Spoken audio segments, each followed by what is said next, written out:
15, and I noticed the cop was struggling with the guy over here in the parking lot, over here in the garage parking lot right here. And the guy was really getting the upper hand on the officer. It was just a one-on-one thing. So my wife's like, maybe you should go help. So I pull over, I get out, and I come over here. I was getting ready to cross the street, maybe see if I can help somehow. But by that time, more officers had showed up, so I backed off, just kind of watched. By that time, when the one officer tased him once, and then missed him, one barb hit here, and the other barb, you can see he went past his shirt. So it didn't even hit him. Of course, it's not going to phase him. It's not going to go down. It didn't get right. He didn't try again with another taser. Did any of the other officers try it? Nobody else tried to taser him. Nobody tasered him but the one officer. By the time everybody else showed up, it was pistols out. They were straight to guns. They didn't have mace out. They didn't have their tasers out.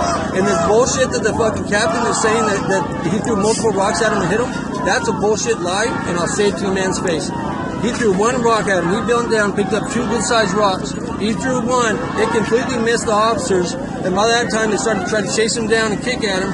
He ran over here, got halfway through the intersection, turned around again on the officers. He wasn't going to charge them. He just kind of turned around like, are they following me? Are they going to jump on me? What? So they shoot him 5 times right here. And we're talking full traffic, 5:30. This is the busiest part. Yeah.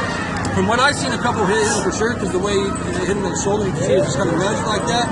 And he took off running again because more officers were coming from that way. So he hit the corner and took off that way. And by that time, the officer's like, get down. And he turned around again. He wanted to hit him with the rock. Kind of thought maybe he thought about it. He didn't do it. He thought about it. And then by that time, the officer's like, put the rock down and we're going to shoot. He puts the rock down like that, and as his arm gets his hip, they shoot him 8 more times. That was a cold-blooded killer move, and I'll go to court to testify against that. They left his body there all night, and then after they killed him, they felt his pulse. After knowing he was already dead, there's no heartbeat, they still handcuffed him and left him there like a dog. That's not right. The officers here were wrong. The captain was a liar, and I will fight that in court until the day I die. And they can't hold me down. They can't keep me quiet. It's wrong, and this is wrong. You think you're a liar as far as saying that he was tased? They're lying. They tased him one time, and it missed him. They didn't tase him multiple times. They didn't tase him multiple times. No other officers came out with no tasers. They came out, jumped out their car. They had pistols in hand. They are lying, saying that they pulled out their tasers. They're lying. Watch the video.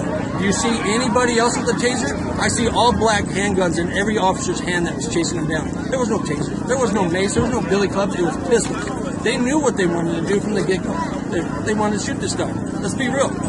If they wanted to take this guy down any other way, there would have been another option in their hand. But they didn't. They jumped out the car with pistols in their hand. The fact that there was one guy and how many officers? There was one guy and one officer in the beginning, but by the time they shot him, there was 3 more here, so a total of 4. And by the time they crossed the street, there was about 2 more officers were pulling up.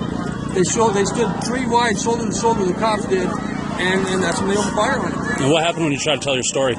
When they saw it? No, when you tried to tell your story to When I tried to tell my story last night, I kept telling them I'm a witness here. And they kept telling me if I didn't go home that they're going to put me in jail.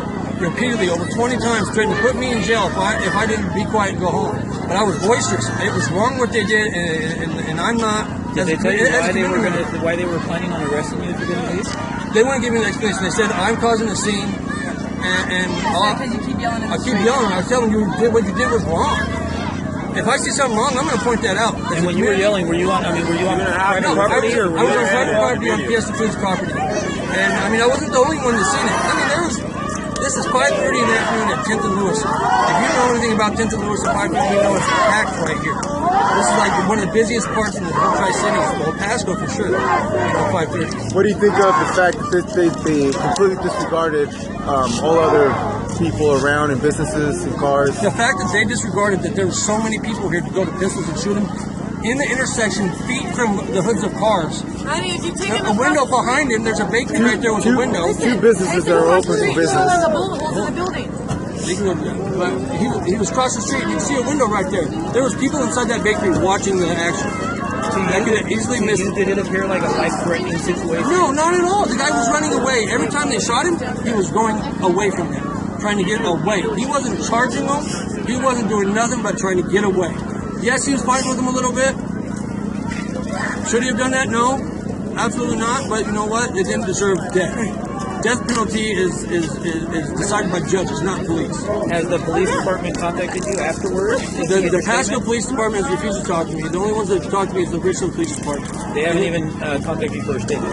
The Richland Police Department got a hold of me for one statement or one statement only. That's the only time they've talked to me, and as far as I know, I don't think Richland's supposed to be investigating their neighbors. Well, That's their brothers. as a matter of fact, Kennewick is investigating as well. Okay, then if Kennewick is investigating well, why hasn't any other investigator come to take my story? Why has no one else tried to contact me? Why are they sending people to my door saying I'm a bad parent? Tell us about that.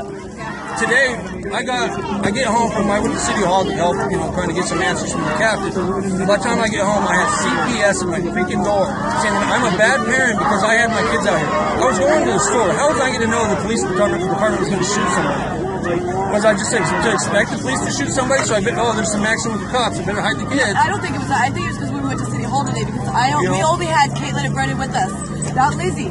And then CPS comes to the door. What's the chief just the two that were I'm very So voiceless you about feel their like that was retaliation? Absolutely. Then, Oh, yeah. about you witnessing? And of course, the CPS will refuse to tell me who it is that made They the won't phone even tell us why they were there. This They is just just said our that guessing. I was